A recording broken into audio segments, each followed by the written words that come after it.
एक व्यक्ति ने पूछा, संसार का सबसे बड़ा झूठ बताओ। बोले, दो माताएं एक जगह 3 घंटे से मौन बैठी थी। क्यों ताली बजा रहे भाई?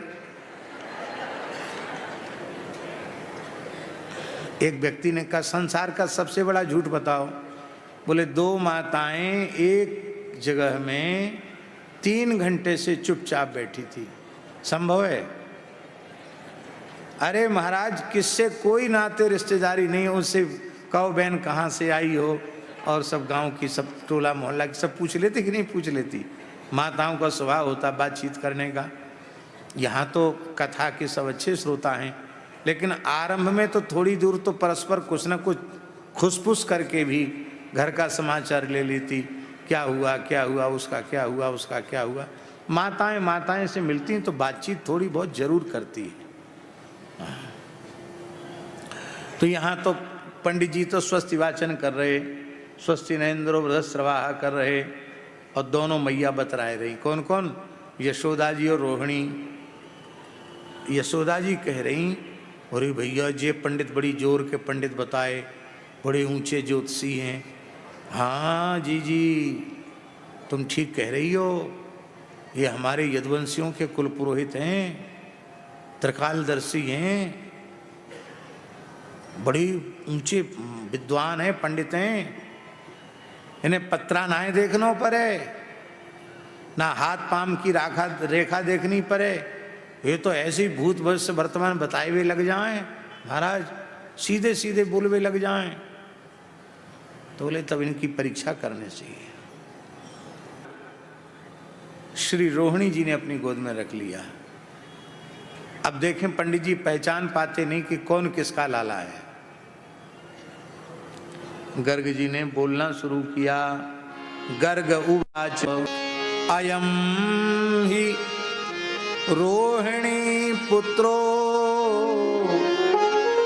रमयन सुहृदो गुणैः आख्यास्यते राम इति बलाधिक्यात् बलम विदुः। अब अयम यह क्या है? अयम इत्यंगुली निर्देशः, अयम अंगुली निर्देश है। अरे भाई, जब रोहिणी की गोद में है तो रोहिणी का लाला है, तो अयम ही रोहिणी पुत्र ये कहने की क्या जरूरत है? और ही निश्चयात्मक है। हे यशोदे,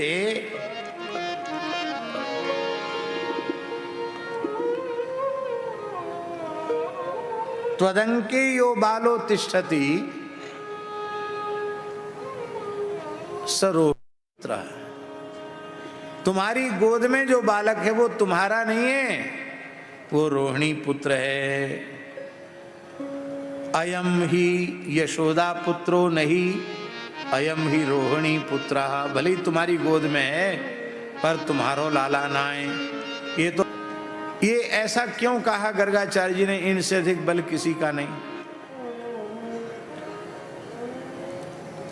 भगवान कैसे हैं? कैसे हैं भगवान? केवल आखिरी पंक्ति पढ़ रहे हैं बालकांड की। रोम रोम प्रति लागे कोटि कोटि ब्रह्मांड।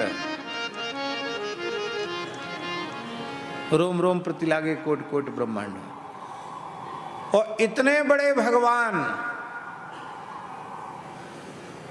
उनकी गोद में सोते रहते हैं, कितना बल है उनको। जिन भगवान के रोम रोम प्रति लागे कोटि कोटि ब्रह्मांड, वो भगवान शेष पर्यंक पर शयन करते रहते हैं। शेष जी उनकी सैया बन जाते हैं, उनका आसन बन जाते हैं, उनकी सीढ़ी बन जाते हैं, उनका दंड बन जाते हैं, उनका छत्र भी बन जाते हैं। सब कुछ स्वयं बन करके उनकी सेवा करते हैं।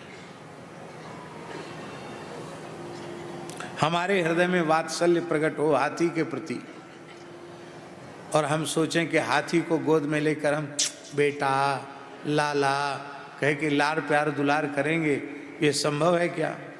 हाथी एक पांव धर देगा, उसी में जैसी आराम हो जाएगा। हैं?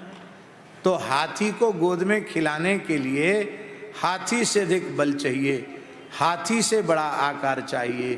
तो इतने बड़े भगवान जिनके रोम रोम प्रति लागे कोटि कोटि ब्रह्मांड, वो भगवान जिनकी गोद में सोते रहते हैं, उनसे अधिक पूर्ण सप्तद्वीपवती पृथ्वी, उनके 1000 मस्तकों में से एक मस्तक के ऊपर सिद्धार्थ एवं संलक्षिते पंचम स्कंध में लिखा है, पीली सरसों के दाने के जैसी धरती रखी हुई है। आप सोचिए, इसलिए बलाधिक्यात बलम विदुः। ये जो विमुख प्राणी हैं, उन विमुख प्राणियों पर कृपा करके आचार्य तत्व में प्रवेश करके आचार्य के माध्यम से विमुख प्राणियों को भगवान की भक्त वत्सलता, शरणागत वत्सलता, दयालुता, कृपालुता आदि दिव्य गुणों को समझा करके जीवों को खींचकर भगवान की शरण में लाएंगे। इसलिए इनका नाम संकर्षण होगा। और दूसरा अर्थ है संकर्षण शब्द का कि कंस के अत्याचार से जो यदुवंशी इधर उधर छिटक भटक गए हैं, उन सबको ये भगवान कृष्ण के चरणों में एकत्रित कर देंगे। इसलिए इनका नाम संकर्षण होगा। बोलो श्री बलराम जी महाराज की, संकर्षण भगवान की जय। और हे यशोदा, हे नंद राय जी, ये जो तुम्हारा लाला है, सांवला सांवला जो तुम्हारा लाला है, ये तो धर्म संस्थापनार्थाय संभवामि युगे युगे, युग युग में अवतार लेते हैं। कितने अवतार हो चुके हैं? बोले शुक्लो रक्तस्तथा पीत इदानीं कृष्णतांगतः। शुक्लो रक्तः, क्रमशः शुक्ल पिछले युगों में, क्रमशः श्वेत, रक्त और पीत ये स्वरूप धारण किए हैं। इदानीं कृष्णतांगता, इस समय ये कृष्ण वर्ण का हो गया। अब जब हम एकादश में नवयोगेश्वर संवाद में स्वामी जी जब युगों का, युगावतार का वर्णन पढ़ते हैं, तो वहाँ सतयुग में भगवान श्वेत हैं, त्रेता में भगवान रक्त हैं, द्वापर में भगवान पीत हैं, युग युग के अनुसार। और इदानी कलयुग में भगवान कृष्ण हैं। पर यहाँ बात ये कह रहे हैं कि जो सतयुग में श्वेत, त्रेता में रक्त और द्वापर में काले, तो क्या कलयुग में पीले? बोलो।